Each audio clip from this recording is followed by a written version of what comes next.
Now I come to, two important political issues. One is Palestine and the other is Kashmir. Honorable foreign ministers, we have failed both the Palestinians and the people of Kashmir.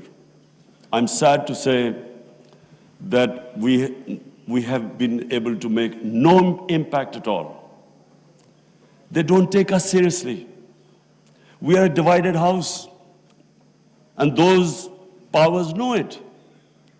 We are 1.5 billion people, and yet our voice to stop this blatant injustice is insignificant. We are not talking about conquering some country. We're simply talking about the human rights of the people of Kashmir and Palestine, the international law, which is on their side, United Nations Security Council resolutions that back their right. In Kashmir, the international community promised them the right to decide their own destiny through a plebiscite. That right was never given to them. In fact, the special status of Kashmir was taken away illegally by India on 5th August 2019. Nothing happened because they feel no pressure. They feel we can make a resolution and then, back to our usual business. I'm not talking about altering our foreign policies. All of us countries have our different foreign policies. But on core issues, I'm asking the OIC that unless we have a united front, we will keep these abuses will happen. Like in Palestine, it's daylight robbery going on in Palestine. The only hope I have is now because of social media, first time in Western countries, there's awareness of what's going on to the poor Palestinians. That is so far much more than the OIC. It's the mobile phone and the spread of information of the injustices being done to the Palestinians. That is the best, at the moment, the best way to protect them, not us. In Kashmir, it's a war crime, according to the 4th Geneva Convention, to change the demography of an occupied land. India is changing the demography of Kashmir by making the Muslims from a majority to a minority, by bringing in settlers from outside. This is a war crime. Yet no one has pushed about it. Neither India has pushed nor Israel, because they think we are ineffective. So, honorable foreign ministers, let me just say that the way the world is headed, I'm afraid it's headed the wrong way. There's a Cold War almost started. There is a chance of world being divided into blocks. We 1.5 billion people, unless we are united, unless we take a united stand, we'll be nowhere.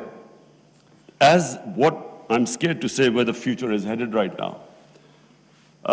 Before I come to Ukraine, I just want to talk about Afghanistan. It is extremely important that we stabilize Afghanistan. After 40 years, and no nation has suffered as the people of Afghanistan. 40 years of conflict.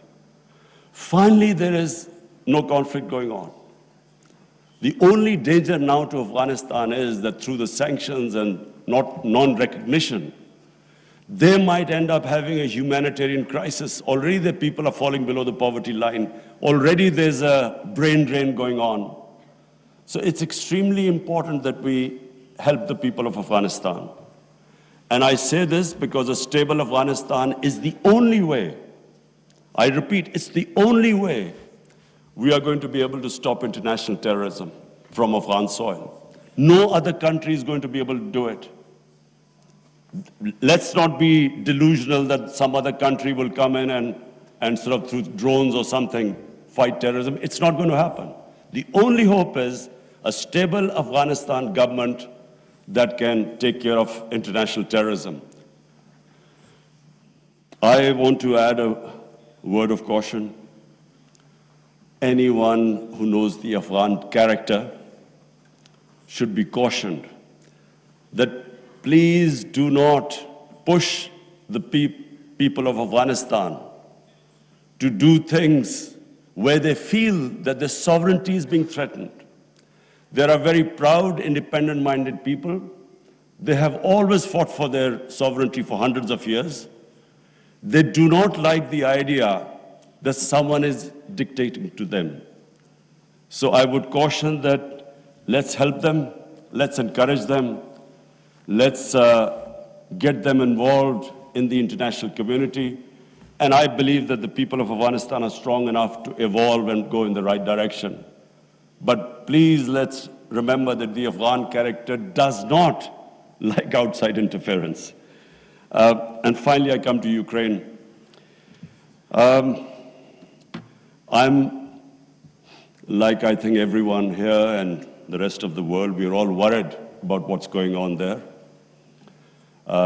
May I suggest that the OIC, during its discussions, the foreign ministers, we should think about how we, represent 1.5 billion people, how we can mediate, how we can bring about a ceasefire, how we can try and put an end to the conflict. I'm going to meet His Excellency Wang Yi after this, and I want to discuss how maybe OIC, along with China, how we can all step in and try to stop this conflict, which is going to have, if it keeps going the way it is, it will have great consequences for the rest of the world. I have already, as the head of the government here, I can tell you that we are already suffering. Oil prices have gone up, gas prices have shot up, wheat prices have gone up because of this war. And if this keeps continuing, this is only going to get worse. So therefore, we should, all the countries which are non-partisan, we are in a special position to be able to influence this conflict. So as I said, I would want the foreign ministers, Shah Mahmood Qureshi, please discuss with the other foreign ministers, and I will discuss with His Excellency, the Chinese foreign minister, how we can all, as a bloc, OIC and China, how we can influence the events in Ukraine and stop this and have some ceasefire and resolve this conflict. Lastly, honorable foreign ministers, let me again say what a pleasure it was to welcome you to my beautiful country. I want to end by saying, again, I repeat, that the world is moving in a direction which is sadly worrisome for all of us.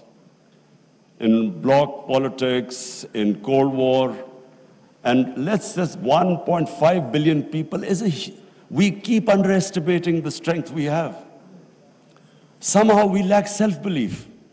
As a sportsman, I can tell you that a team that has self-belief will defeat a team that is far more talented but doesn't have self-belief.